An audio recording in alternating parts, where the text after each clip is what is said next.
Orlando, Florida. A Southwest Airlines Co.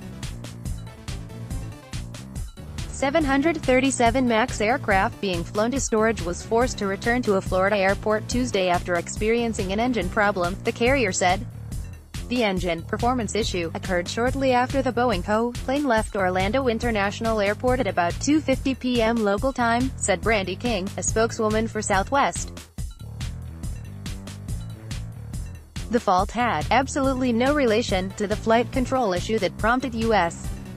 regulators to ground all 737 MAX aircraft on March 13.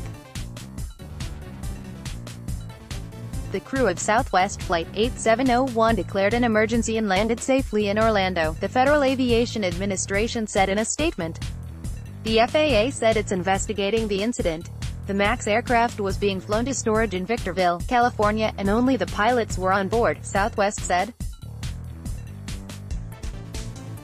Aviation officials in several countries grounded the MAX after the plane's Maneuvering Characteristics Augmentation System, or MCAS, caused the Lion Air jet to repeatedly dive on October 29 until pilots lost control and it crashed. An Ethiopian Airlines 737 MAX followed a similar flight path before it slammed into the ground on March 10. The two crashes killed 346 people. A U.S. Senate panel is scheduled to hold a hearing Wednesday on the two disasters and federal oversight of air safety. Boeing fell less than 1% to $368.35 after the close of regular trading.